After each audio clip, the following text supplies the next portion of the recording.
ನಿಮಗೆ ಗೊತ್ತಾ 90% retail investors stock ಮಾರ್ಕೆಟ್ನಲ್ಲಿ ಲಾಸ್ ಮಾಡ್ಕೊಂಡಿರ್ತಾರೆ.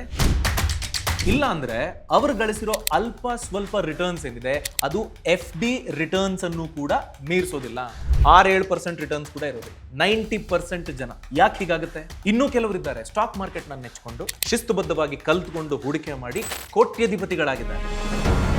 ಫಿನಾನ್ಷಿಯಲ್ ಫ್ರೀಡಮ್ ಸಿಕ್ಕಿದೆ, ಅವರು ಕೆಲಸಕ್ಕೆ ಹೋಗ್ಬೇಕು ಅಂತಿಲ್ಲ, ಎಲ್ಲೋ ದುಡಿಬೇಕು ಅಂತಿಲ್ಲ. ಇನ್ವೆಸ್ಟ್ ಮಾಡಿದ್ದೀನಿ, ರೆಗ್ಯುಲರ್ ಆಗಿ ಇನ್ಕಮ್ ಬರ್ತಾ ಇದೆ. ಯಾವುದೋ ಆಸ್ತಿ ಇದೆ, ಆ ಆಸ್ತಿನ ಮೇಂಟೈನ್ ಮಾಡಬೇಕು, ಬಾಡಿಗೆ ಕೊಡಬೇಕು, ಅಗ್ರಿಮೆಂಟ್ ಬರ್ಕೋಬೇಕು, ಏನೂ ಇಲ್ಲ. ಇದೆಲ್ಲ ಯಾಕೆ ಸಾಧ್ಯ ಆಗುತ್ತೆ? ಇದು ಲಕ್ಕ ಅಥವಾ ಯಾರಾದ್ರೂ ಅವರಿಗೆ ಕೈ ಹಿಡಿದು ನಡೆಸ್ತಿದಾರ?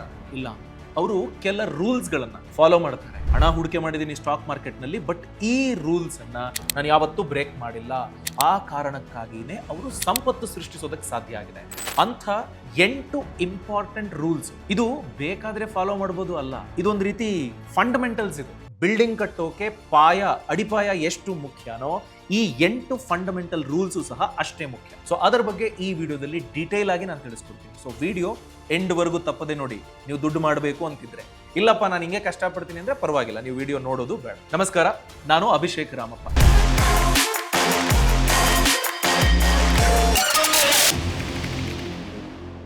ಮೊದಲನೇ ರೂಲ್ ಏನು ಗೊತ್ತಾ? ಸ್ಟಾಕ್ ಮಾರ್ಕೆಟ್ನಲ್ಲಿ ನೀವು ಲಾಭ ಗಳಿಸಬೇಕು ಅಂತ ಅಂದ್ರೆ ಮಾರ್ಕೆಟ್ನಲ್ಲಿ ಎಷ್ಟು ಸಮಯ ಕಾಯ್ಕೊಂಡಿರ್ತೀರೋ ಅದು ಮುಖ್ಯ ಆಗುತ್ತೆ. ಮಾರ್ಕೆಟ್ನ ಟೈಮ್ ಮಾಡೋದು ಮುಖ್ಯ ಆಗಲ್ಲ. ಏನ್ ವ್ಯತ್ಯಾಸ? ಮಾರ್ಕೆಟ್ನಲ್ಲಿ ಸಮಯ ಕಳೆಯೋದು ಅಂತಂದ್ರೆ ದುಡ್ಡು ಹಾಕಿ ಅದರ ಪಾಡಿಗೆ ಅದು ಕೆಲಸ ಮಾಡಕ್ಕೆ ಬಿಟ್ಬಿಡೋದು. ಈ ಮಾರ್ಕೆಟ್ನ ಟೈಮ್ ಮಾಡೋದು ಅಂತಿದೆಯಲ್ಲ, ಅದೇನಪ್ಪ ಅಂತಂದ್ರೆ ಮಾರ್ಕೆಟ್ ಬೀಳೋದಕ್ಕೆ ಕಾಯ್ಕೊಂಡು ಕೂತಿರೋದು. ನಿಫ್ಟಿ 500 ಪಾಯಿಂಟ್ ಬಿತ್ತು, ನಾನು ಅವಾಗ ದುಡ್ಡು ಹಾಕ್ತೀನಿ ಅಂತ ಯೋಚನೆ ಮಾಡೋದಿದೆಯಲ್ಲ, ಅದು ರಾಂಗ್. ಅದೇ ಕಾರಣಕ್ಕೆ ರೀ ನೀವು ಸ್ಮಾರ್ಟ್ ಇನ್ವೆಸ್ಟರ್ ಆಗಬೇಕು. ನಾನು ಆ ಕಾರಣಕ್ಕೆ ಮಾರ್ಕೆಟ್ ಬೀಳೋ ಟೈಮನ್ನೇ ಕಾಯ್ಕೊಂಡು ಅವಾಗ ದುಡ್ಡು ಹಾಕ್ತೀನಿ ಅಂತೆಲ್ಲ ಸರ್ಕಸ್ ಮಾಡೋದಕ್ಕೆ ಹೋಗ್ಬೇಡಿ. ನೀವು ದುಡ್ಡು ಮಾಡೋ ಜರ್ನಿನ ಬ್ರೇಕ್ ಮಾಡ್ತಿರೋದೇ ಅದು. ದುಡ್ಡು ಮಾಡ್ದಂಗಿರೋದಕ್ಕೆ ಕಾರಣನೇ ನೀವು ಎಕ್ಸ್ಪರ್ಟ್ ತರ ಏನೇನೇನೋ ಆಲೋಚನೆ ಮಾಡಿಕೊಂಡು ಈ ಎಕ್ಸ್ಪೆರಿಮೆಂಟ್ಗಳನ್ನು ಮಾಡೋದಕ್ಕೆ ಟ್ರೈ ಮಾಡ್ತಿರೋದು. ಹಾಗೆ ಮಾಡಬೇಡಿ. ನಿಜವಾಗಿಯೂ ಸ್ಮಾರ್ಟ್ ಇನ್ವೆಸ್ಟರ್ಸ್ ಏನು ಮಾಡ್ತಾರೆ ಗೊತ್ತಾ? ಹಿಂದೆ ಮುಂದೆ ಯೋಚನೆ ಮಾಡೋದಕ್ಕೆ ಹೋಗಲ್ಲ, ಸರಿಯಾದ ಫಂಡನ್ನ ಸೆಲೆಕ್ಟ್ ಮಾಡ್ಕೊಳ್ತಾರೆ. ತಿಂಗಳ ಇಂತಿಷ್ಟು ಅಂತ ದುಡ್ಡನ್ನು ಹಾಕ್ತಾ ಹೋಗ್ತಾರೆ. ಸೊ ಈ ಸಿಸ್ಟಮ್ಯಾಟಿಕ್ ಇನ್ವೆಸ್ಟ್ಮೆಂಟ್ ಅನ್ನೋದಿದೆಯಲ್ಲ, ಅದು ನಿಮಗೆ ಮಾರ್ಕೆಟ್ ಬಿದ್ದಾಗ ಜಾಸ್ತಿ ಯೂನಿಟ್ ಅನ್ನ ತಂದು ಕೊಡುತ್ತೆ, ಮಾರ್ಕೆಟ್ ಎದ್ದಾಗ ಕಮ್ಮಿ ಯೂನಿಟ್ ಅನ್ನ ತಂದು ಕೊಡುತ್ತೆ. ಹೀಗೆ ಲಾಂಗ್ ರನ್ ಅಲ್ಲಿ 7 ವರ್ಷ 10 ವರ್ಷ 15 ವರ್ಷ ಅಂತ ನೋಡಿಕೊಂಡ್ರೆ ರುಪಿ ಕಾಸ್ಟ್ ಆವರೇಜಿಂಗ್ ಅನ್ನೋ ಲಾಭದ ಜೊತೆಗೆ ನಿಮ್ಮ ಹಣ ಬೆಳೆಯೋದಕ್ಕೆ ಬೇಕಾದ ಎಲ್ಲವನ್ನೂ ಮಾಡುತ್ತೆ. ಸೊ ದಿಢೀರ್ ಅಂತ ಎಕ್ಸ್ಪರ್ಟ್ ಆಗಬೇಕು ಅಂತೆಲ್ಲ ತಲೆ ಕೆಡಿಸ್ಕೊಳ್ಳೋದಕ್ಕೆ ಹೋಗಬೇಡಿ. ಇಂತಿಷ್ಟು ಅಂತ ಹಣ ಫಿಕ್ಸ್ ಆಗಿ ಕಮಿಟ್ಮೆಂಟ್ ಇಲ್ಲದೆ ಇರೋ ಹಣವನ್ನ ಹಾಕ್ತಾ ಹೋಗಿ. ಮಾರ್ಕೆಟ್ ಬಿದ್ದ ತಕ್ಷಣ ಎತ್ಕೊಂಡ್ಬಿಡ್ತೀನಿ ಈ ತರದ್ದೆಲ್ಲ ಆಲೋಚನೆನೂ ಮಾಡೋದಕ್ಕೆ ಹೋಗಬೇಡಿ. ಡಿಸಿಪ್ಲಿನ್ಡ್ ಆಗಿ ಹಣವನ್ನ ಹಾಕಿ ಸಿಸ್ಟಮ್ಯಾಟಿಕ್ ಆಗಿ ಅದು ಬೆಳೆಯೋದಕ್ಕೆ ಬಿಟ್ಬಿಡಿ. ನೋಡಿ, ಸ್ಮಾರ್ಟ್ ಇನ್ವೆಸ್ಟಿಂಗ್ ಅಂತಂದ್ರೆ ಇನ್ವೆಸ್ಟ್ ಮಾಡಬೇಕು ಅಂತ ತಿಳ್ಕೊಳ್ಳೋದಷ್ಟೇ ಅಲ್ಲ, ಇನ್ವೆಸ್ಟ್ ಮಾಡೋದಕ್ಕೆ ಸರಿಯಾದ ಪ್ಲಾಟ್ಫಾರ್ಮ್ ಅನ್ನ ಆಯ್ಕೆ ಮಾಡ್ಕೊಳ್ಬೇಕು. ಅದೇ ಕಾರಣಕ್ಕೆ ಎಷ್ಟೋ ಜನ ಸ್ಮಾರ್ಟ್ ಇನ್ವೆಸ್ಟರ್ಸ್ ಶೂನ್ಯ ಪ್ಲಾಟ್ಫಾರ್ಮ್ ಅನ್ನ ಆಯ್ಕೆ ಮಾಡ್ಕೊಳ್ತಾ ಇದ್ದಾರೆ.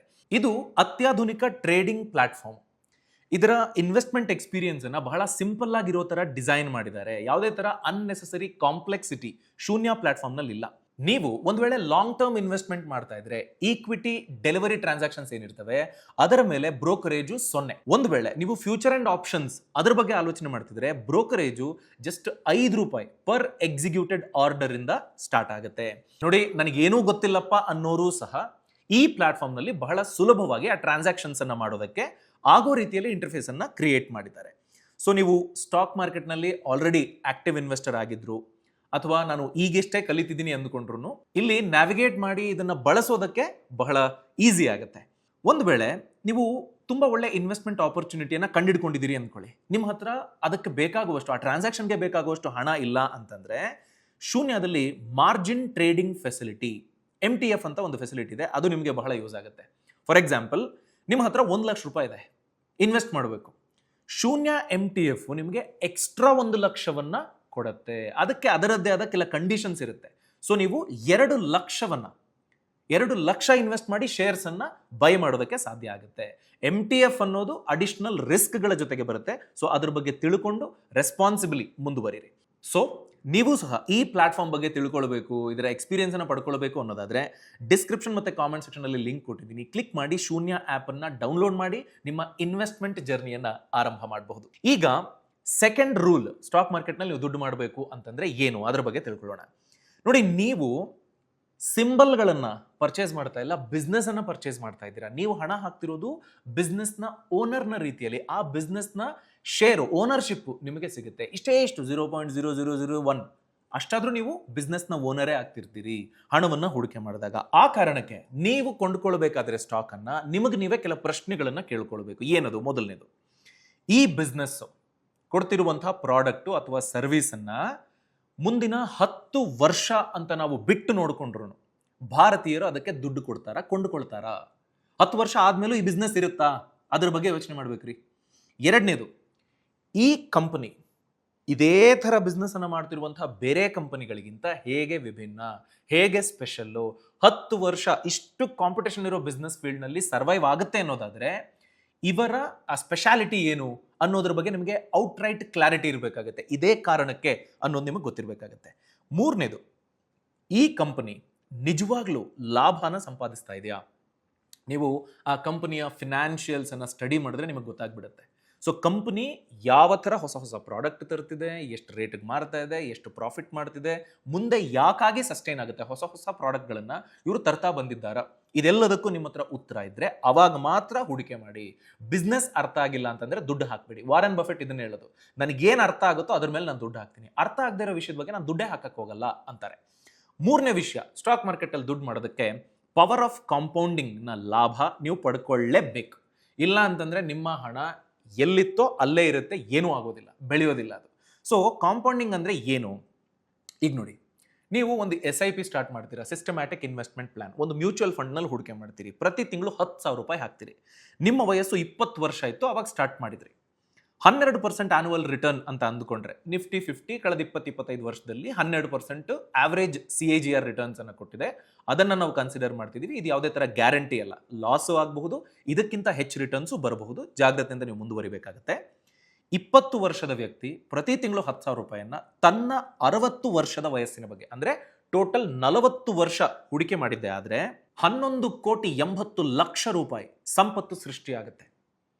ಒಂದು ವೇಳೆ ಅದೇ ವ್ಯಕ್ತಿ ಯಾಕಪ್ಪ 20 ವರ್ಷಕ್ಕೆ ಹೂಡಿಕೆ ಮಾಡಬೇಕು, ನನಗೆ ಬರೋ ಸಂಬಳನೇ ಕಮ್ಮಿ, ಅದರಲ್ಲಿ 10,000 ರೂಪಾಯಿ ಹೂಡಿಕೆ ಮಾಡಬೇಕಾ, ನಾನು ಲೇಟಾಗಿ ಸ್ಟಾರ್ಟ್ ಮಾಡ್ತೀನಿ, ಲೈಫಲ್ಲಿ ಸ್ವಲ್ಪ ಸೆಟಲ್ ಆಗ್ತೀನಿ, ಲೈಫ್ನ ಸ್ವಲ್ಪ ಎಂಜಾಯ್ ಮಾಡ್ತೀನಿ ಅಂತ 30ನೇ ವಯಸ್ಸಿಗೆ ಸ್ಟಾರ್ಟ್ ಮಾಡಿ 60 ವರ್ಷದವರೆಗೆ ಈ ಹಣವನ್ನು ಹೂಡಿಕೆ ಮಾಡೋ 10,000 ರೂಪಾಯಿಯನ್ನ ನೀವು ಕಂಟಿನ್ಯೂ ಮಾಡಿದ್ದೆ ಆದರೆ 20 ವರ್ಷಕ್ಕಲ್ಲ 30 ವರ್ಷಕ್ಕೆ ಸ್ಟಾರ್ಟ್ ಮಾಡ್ತಿದ್ದೀನಿ.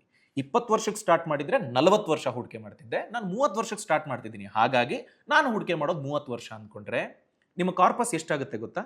30 ವರ್ಷದ ಕೊನೆಗೆ ಬರೀ 3.5 ಕೋಟಿ ರೂಪಾಯಿ. 10 ವರ್ಷ ನೀವು ಲೇಟ್ ಮಾಡಿದ್ದಕ್ಕೆ ನೀವು ಕಳ್ಕೊಂಡಿದ್ದು 8 ಕೋಟಿ ರೂಪಾಯಿ ಸಂಪತ್ತನ್ನ. ಸೊ ಎಷ್ಟು ಬೇಗ ಸ್ಟಾರ್ಟ್ ಮಾಡ್ತಿರೋ ಅಷ್ಟು ಒಳ್ಳೇದು. ಇದು ಪವರ್ ಆಫ್ ಕಾಂಪೌಂಡಿಂಗ್. ಅಂದರೆ ನೀವು ಹೂಡಿಕೆ ಮಾಡ್ತೀರಿ SIPನಲ್ಲೋ ಅಥವಾ ಸ್ಟಾಕ್ಸ್ನಲ್ಲೋ, ಅದು ದುಡಿಯುತ್ತೆ, ದುಡಿದ ಹಣ ಮತ್ತೆ ಇನ್ವೆಸ್ಟ್ ಆಗುತ್ತೆ, ಮತ್ತೆ ದುಡಿತಾ ಇರ್ತದೆ. ಸೊ ನಿಮ್ಮ ಗಳಿಕೆ ಮತ್ತೆ ದುಡಿದು ಮತ್ತೆ ಗಳಿಸುತ್ತೆ. ಸೊ ಇದನ್ನು ನೀವು ಗಮನಿಸಬೇಕು. ಆ ಥರದ ಕಾಂಪೌಂಡಿಂಗ್ ರಿಟರ್ನ್ಸ್ ಅನ್ನು ಕೊಡುವಂಥ ಪ್ರಾಡಕ್ಟ್ಗಳಲ್ಲೇನೆ ನೀವು ಹೂಡಿಕೆ ಮಾಡಬೇಕು. ಕಾಂಪೌಂಡಿಂಗ್ ಆಗಬೇಕು ಅಂದ್ರೆ ಲಾಂಗ್ ರನ್ ಆಲೋಚನೆ ಇರಬೇಕು. 10 ವರ್ಷ ಏರೋಪೇರ್ ಆಗಿದ್ದಕ್ಕೆ ಎಷ್ಟು ಡಿಫ್ರೆನ್ಸ್ ಆಯ್ತಲ್ಲ, ಅದೇ 10 ವರ್ಷ ಬಿಟ್ಟಿದ್ದಕ್ಕೆ ಯಾಕಷ್ಟು ದುಡ್ಡು ಬಂತು ಅಂದ್ರೆ ಹೆಚ್ಚು ಕಾಂಪೌಂಡಿಂಗ್ ಆಗ್ತಾ ಇತ್ತು ಅಂತ. 4ನೇದು ರೀಇನ್ವೆಸ್ಟ್ಮೆಂಟ್ ಸ್ನೋಬಾಲ್. ಇದು ಡಿವಿಡೆಂಡ್ ವಿಚಾರವಾಗಿ. ನೀವು ಒಂದು ಸ್ಟಾಕ್ ಅನ್ನು ಪರ್ಚೇಸ್ ಮಾಡ್ತೀರಿ, SIP ಮಾಡ್ತಿದ್ದೀರಿ ಅಂತ ಆದ್ರೆ ಕಂಪನಿಗಳು ಲಾಭ ಮಾಡಿದಾಗ ಕಾಲಕಾಲಕ್ಕೆ ಇಂತಿಷ್ಟು ಅಂತ ಲಾಭದಲ್ಲಿ ಕೊಡುವ ನಿರ್ಧಾರವನ್ನ ಕೈಗೊಳ್ಳುತ್ತವೆ. ನಮ್ಮ ಶೇರ್ ಹೋಲ್ಡರ್ಸ್ ನಮ್ಮನ್ನು ಬಿಟ್ಟು ಹೋಗಬಾರ್ದು, ಈ ಕಂಪನಿಲಿ ವ್ಯಾಲ್ಯೂ ಇದೆ ಅಂತ ನಮ್ಮ ಮೇಲೆ ಹಣ ತೊಡಗಿಸ್ಬೇಕು ಅಂತ ಹೀಗೆ ಮಾಡ್ತವೆ. ಸೊ ಆ ಥರ ಡಿವಿಡೆಂಡ್ ಬಂದಾಗ ಮೇಲ್ ಬರುತ್ತೆ, ನಿಮಗೆ 3,000 ರೂಪಾಯಿ ಡಿವಿಡೆಂಡ್ ಬಂದಿದೆ ಅಂತ. ಆ 3,000 ರೂಪಾಯಿ ನಾವೇನು ಯೋಚನೆ ಮಾಡ್ತೀವಿ, ಅಪ್ಪ ವೀಕೆಂಡ್ ಶಾಪಿಂಗ್ ಅಂದ್ಕೊಂಡಿದ್ದೆ, ಹೆಂಗೋ ಇದು ಡಿನ್ನರ್ಗಾಗುತ್ತೆ ಬಿಡು ಅಂತ. ಹಂಗೆ ಯೋಚನೆ ಮಾಡಬಾರ್ದು. ನೀವು ಆ ಹಣವನ್ನ ಮತ್ತೆ ರೀಇನ್ವೆಸ್ಟ್ ಮಾಡಿದ್ದೇ ಆದರೆ ನಿಮಗೆ ಹೆಚ್ಚು ಹಣ, ಆ ಕಾಂಪೌಂಡಿಂಗ್ ಅಂತ ಹೇಳಿದ್ನಲ್ಲ ಅದರ ಮೊದಲನೇ ಮೆಟ್ಟಿಲಿದು. ನಿಮ್ಮ ಹೂಡಿಕೆ ಗಳಿಸಿದ ಪ್ರಾಫಿಟ್ ಅನ್ನ ನೀವು ಗೋಲು 20 ವರ್ಷ 30 ವರ್ಷ ಅಂದ್ಕೊಂಡಿದ್ರಲ್ಲ ಅಲ್ಲಿವರೆಗೂ ಮುಟ್ಟಕ್ಕೆ ಹೋಗ್ಬೇಡಿ. ನಾನು ಸ್ಟಾಕಲ್ಲಿ ದುಡ್ಡು ಹಾಕಿದ್ದೀನಿ, ಡಿವಿಡೆಂಡ್ ಬಂದಿದೆ, ಆ ಡಿವಿಡೆಂಡ್ ಮತ್ತೆ ಸ್ಟಾಕ್ ಮೇಲೆ ಹಾಕಿ. ನಾನು ಮೊದಲು ತಗೊಂಡಾಗ 10,000 ರೂಪಾಯಿಗೆ ನನಗೆ 10 ಶೇರ್ ಬಂದಿತ್ತು ಅಂದ್ಕೊಳ್ಳಿ, ಈಗ ಒಂದೇ ಬರೋದು, ತೊಂದರೆ ಇಲ್ಲ, ಹಾಕಿ. ರೀಇನ್ವೆಸ್ಟ್ಮೆಂಟ್ ಮಾಡೋದ್ರಿಂದ ನಿಮ್ಮ ಹಣ ಕಾಂಪೌಂಡಿಂಗ್ ಗ್ರೋತ್ ಅನ್ನೋದನ್ನ ಪಡ್ಕೊಳ್ಳೋದಕ್ಕೆ ಸಾಧ್ಯ ಆಗುತ್ತೆ. ಒಂದು ಸ್ಟಡಿ ಪ್ರಕಾರ ನೀವು 20-30 ವರ್ಷ ಈ ರೀತಿ ಡಿವಿಡೆಂಡ್ನ ರೀಇನ್ವೆಸ್ಟ್ ಮಾಡಿದ್ದೆ ಆದರೆ ನಿಮ್ಮ ಪೋರ್ಟ್ಫೋಲಿಯೋದ ರಿಟರ್ನ್ಸ್ ಕೆಪಾಸಿಟಿ 30-40% ಎಕ್ಸ್ಟ್ರಾ ಆಗುತ್ತಂತೆ. ಸೊ ಇದನ್ನ miss ಮಾಡ್ಕೊಳ್ಬೇಡಿ. 5ನೇದು diversification.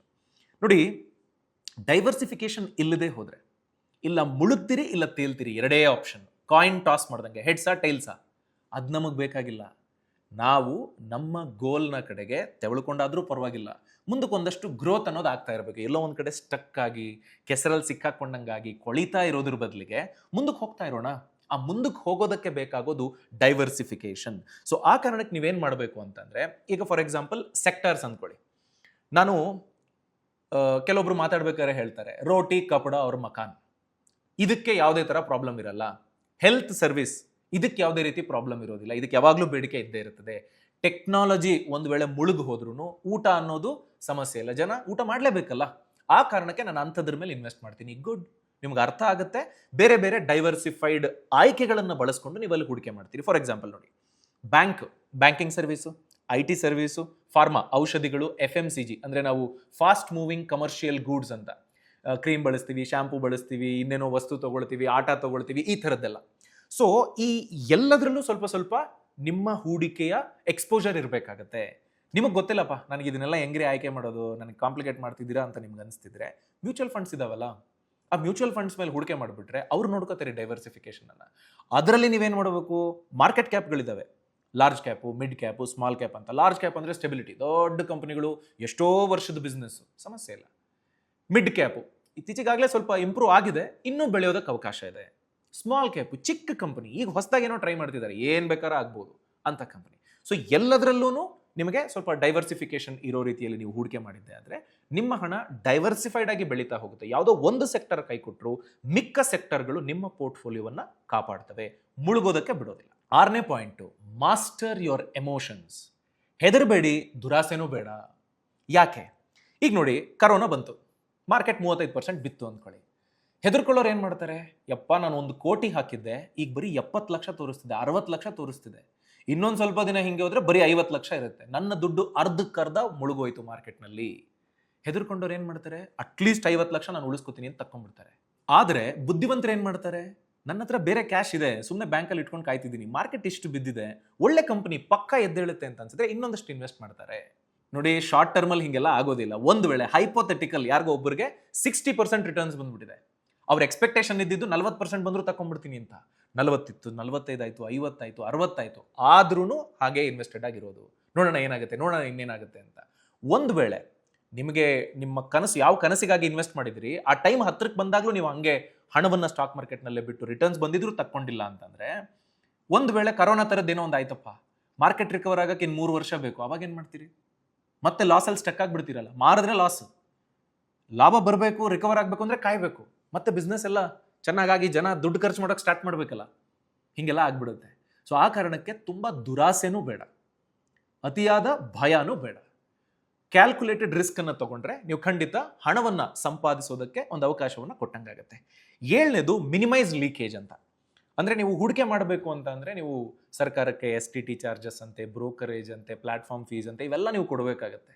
So for example mutual fund ಅಂದ್ಕೊಳ್ಳಿ, direct mutual fund, regular mutual fund ಅಂತ ಒಂದು ಆಯ್ಕೆ ಇರುತ್ತೆ. ಡೈರೆಕ್ಟ್ ಅಂದ್ರೆ ಏನು, ನೀವೇ ಡಿಸೈಡ್ ಮಾಡ್ತೀರಾ, ಥರ್ಡ್ ಪಾರ್ಟಿ ಅಪ್ಲಿಕೇಶನ್ ಇರ್ತದೆ, ದುಡ್ಡನ್ನು ಹಾಕ್ತೀರಿ, ಆ ಅಪ್ಲಿಕೇಶನ್ ಮುಖೇನ ಇನ್ವೆಸ್ಟ್ಮೆಂಟ್ ಮಾಡ್ತೀರಿ. ಸೊ ನೀವು ಫಂಡ್ ಮ್ಯಾನೇಜ್ಮೆಂಟ್ ಕಂಪನಿ ನಡುವೆ ಒಬ್ಬ ಬ್ರೋಕರ್ ಇದ್ದಾರೆ, ಅವರೇ ನಿಮ್ಗೆ ಅಷ್ಟು ದುಡ್ಡೆಲ್ಲ ತಗೊಳ್ಳೋದು, ಥರ್ಡ್ ಪಾರ್ಟಿ ಕಂಪನಿ. ಅದೇ ನೀವು ಬ್ಯಾಂಕಿಗೆ ಹೋಗ್ತೀರಾ, ಬ್ಯಾಂಕಿಗೆ ಹೋಗಿ ಹೇಳ್ತೀರಾ, ಸರ್ ನನಗೇನೂ ಗೊತ್ತಾಗಲ್ಲ, ನನ್ನ ಹತ್ರ ಎಷ್ಟು ದುಡ್ಡಿದೆ, ನಾನು ಇನ್ವೆಸ್ಟ್ ಮಾಡಬೇಕು. ಬ್ಯಾಂಕ್ ಅವ್ರು ಅಂತಾರೆ, ನೋಡಪ್ಪ ನಾನು ನಿನಗೆ ಗೈಡ್ ಮಾಡ್ತೀನಿ, ಬಟ್ ನೀನು ರೆಗ್ಯುಲರ್ ಮ್ಯೂಚುವಲ್ ಫಂಡಲ್ಲಿ ಹಾಕಬೇಕು ಅಂತ. ಡೈರೆಕ್ಟ್ ನಾವೇ decision makers, regular bank decision maker. So ಅವಾಗ ಏನಾಗುತ್ತೆ, ಡೈರೆಕ್ಟ್ ಮ್ಯೂಚುವಲ್ ಫಂಡ್ನಲ್ಲಿ ಎಕ್ಸ್ಪೆನ್ಸ್ ರೇಷಿಯೋ 1% ಇದ್ರೆ ಇಲ್ಲಿ 3% ಅಂತ ಚಾರ್ಜ್ ಮಾಡ್ತಾರೆ.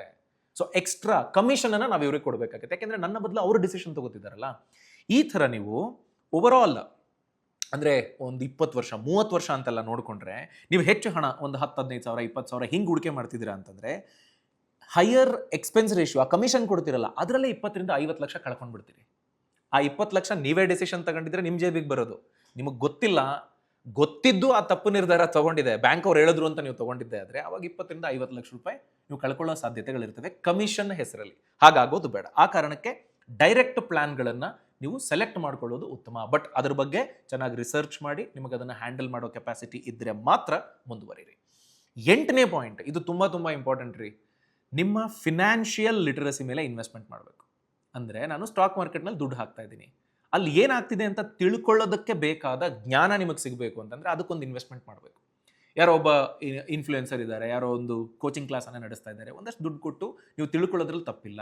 ಇಲ್ಲ ಬೇಡ ಅಂತಂದರೆ ಫಿನಾನ್ಸ್ ಮ್ಯಾಗ್ಝಿನ್ನು, ಫಿನಾನ್ಸ್ ಪೇಪರ್ಸು ಅಂಥದ್ದನ್ನು ಓದಬೇಕು, ರೆಗ್ಯುಲರ್ಲಿ ಅರ್ಥ ಮಾಡ್ಕೊಳ್ಬೇಕು. ಈ ಥರದನ್ನೆಲ್ಲ ಮಾಡದೇ ಹೋದರೆ ಹೊಸ ವಿಷಯ ನನಗೆ ಗೊತ್ತಾಗೋದಿಲ್ಲ, ಮಾರ್ಕೆಟ್ನಲ್ಲಿ ಏನಾಗ್ತಿದೆ ಗೊತ್ತಿರೋದಿಲ್ಲ. 20 ವರ್ಷಕ್ಕೆ ಮುಂಚೆ ಇದ್ದ ಬಿಸ್ನೆಸ್ಗಳು ಈಗ ಅಷ್ಟೇ ಸ್ಟ್ರಾಂಗ್ ಆಗಿದ್ದಾವ? ಕೆಲವಿದ್ದಾವೆ, ಎಷ್ಟೋ ಹೋಗ್ಬಿಟ್ಟಿದ್ದಾವೆ, ಹೇಳ ಹೆಸರಿಲ್ಲದಂತೆ ಹೋಗ್ಬಿಟ್ಟಿದ್ದಾವೆ. ಹಾಗಾಗಬಾರ್ದು ನಿಮ್ಮ ಪೋರ್ಟ್ಫೋಲಿಯೋದಲ್ಲಿ ಅಂತಂದರೆ ನೀವು ಹೆಚ್ಚು ತಿಳ್ಕೊಳ್ಬೇಕು. ಈ ಎಲ್ಲವನ್ನು ನೀವು ಮಾಡಿದ್ದೇ ಆದರೆ, ಈ ತಿಳ್ಕೊಳ್ಳೋ ಕೆಲಸವನ್ನು ನೀವು ಜಾಗ್ರತೆಯಿಂದ ಮುಂದುವರಿಸ್ಕೊಂಡು ಹೋಗಿದ್ದೆ ಆದರೆ, ವಾಟ್ಸಪ್ಪಲ್ಲಿ ಹೇಳಿದ್ರು, ಟ್ವಿಟ್ಟರಲ್ಲಿ ಹೇಳಿದ್ರು, ಯಾರೋ ನನಗೆ ಟೆಲಿಗ್ರಾಮ್ ಚಾನಲಲ್ಲಿ ಹೇಳಿದ್ರು ಅಂತೆಲ್ಲ ಅದನ್ನು ನಂಬಿಕೊಂಡು ದುಡ್ಡು ಹಾಕಿ ನೀವು ಕೈ ಸುಟ್ಕೊಳ್ಳೋದಿಲ್ಲ. ಫಿನಾನ್ಷಿಯಲಿ ಲಿಟ್ರೇಟ್ ಇದ್ದಾಗ ನೀವು ದುಡಿದ ಹಣವನ್ನು ಕಾಪಾಡಿ ಅದು ನಿಮಗೆ ದುಡಿದು ಕೊಡೋದಕ್ಕೆ ಬೇಕಾದ ಎಲ್ಲ ಡಿಸಿಷನ್ಸನ್ನು ತಗೊಳ್ತೀರಿ. ಬುದ್ಧಿವಂತ ತನ್ನ ಜ್ಞಾನದ ಮೇಲೆ ಹೆಚ್ಚು ಹೂಡಿಕೆ ಮಾಡ್ತಾನೆ ಅನ್ನೋದನ್ನು ಮರಿಬೇಡಿ. ನೀವು ಆ ಬುದ್ಧಿವಂತರಾಗ್ತೀರಿ ಅಂತ ನಾನಂತೂ ಆಶಿಸ್ತೀನಿ. ಸೊ ಇಲ್ಲಿವರೆಗೂ ಈ ವಿಡಿಯೋನ ನೋಡಿದ್ದೀರಿ ಅಂತಂದರೆ ನೀವು ಒಂದಷ್ಟು ವಿಚಾರಗಳನ್ನು ಕಲ್ತಿದ್ದೀರಿ, ಅದನ್ನು ನೀವು ಫಾಲೋ ಮಾಡಬೇಕು ಅಂತ ಪ್ಲಾನ್ ಮಾಡ್ತಾ ಇದ್ದೀರಿ. ಇದು ಪ್ಯೂರ್ಲಿ ಎಜುಕೇಷನ್ ಪರ್ಪಸ್ಸಿಗೆ. ಇಲ್ಲಿ ನಾವು ಡಿಸ್ಕಸ್ ಮಾಡಿದ್ದು ಯಾವುದೇ ಥರದ ಫಿನಾನ್ಷಿಯಲ್ ಅಡ್ವೈಸ್ ಅಲ್ಲ, ಹೂಡಿಕೆಯ ನಿರ್ಧಾರಗಳನ್ನು ಕೈಗೊಳ್ಳಿ ಅಂತ ಹೇಳ್ತಿರೋದಲ್ಲ. ಇದನ್ನು ಪ್ಲಾನ್ ಮಾಡ್ಕೊಂಡು ನೀವು ಮುಂದುವರಿರಿ. ಈ ಮಾಹಿತಿ ನಿಮ್ಗೆ ಇಷ್ಟ ಆಗಿದ್ರೆ ಕಮೆಂಟ್ ಮಾಡಿ, ಯಾವ ಪಾಯಿಂಟ್ ನಿಮ್ಗೆ ಇಷ್ಟ ಆಯಿತು, ಎಲ್ಲಿ ನೀವು ತಪ್ಪು ಮಾಡಿದ್ರಿ ಅದನ್ನು ತಿಳಿಸ್ಕೊಟ್ರೆ ಇನ್ನೊಂದಷ್ಟು ಜನಕ್ಕೆ ಈ ವಿಷಯನ ತಿಳಿಸ್ತೀವಿ. ಸೊ ಅವರು ಆ ತಪ್ಪನ್ನು ಮಾಡೋದಿಲ್ಲ. ಸೊ ಈ ಮಾಹಿತಿ ನಿಮ್ಗೆ ಇಷ್ಟ ಆಗಿದ್ರೆ ಲೈಕ್ ಮಾಡಿ, ಅದನ್ನು ನಮಗೆ ತಿಳಿಸ್ಕೊಡಿ. ನಿಮ್ಮ ಅಭಿಪ್ರಾಯ ಕಾಮೆಂಟ್ ಸೆಕ್ಷನಲ್ಲಿ ತಿಳಿಸ್ತೀರಿ, ಓದೋದಕ್ಕೆ ನಾನು ಕಾತುರತೆಯಿಂದ ಕಾಯ್ತಾ ಇರ್ತೀನಿ. ಈ ಮಾಹಿತಿ ಯಾರಿಗೆ ಅವಶ್ಯಕತೆ ಅಂತವರಿಗೆ ಈ ವಿಡಿಯೋದ ಲಿಂಕ್ ಅನ್ನು ತಪ್ಪದೆ ಫಾರ್ವರ್ಡ್ ಮಾಡಿ. Thanks for watching. All the best. Brand partnership ಮತ್ತು ಜಾಹೀರಾತಿಗಾಗಿ ಸಂಪರ್ಕಿಸಿ brand@bosswala.com. WhatsApp number 9108014192. Bosswala. Be the boss.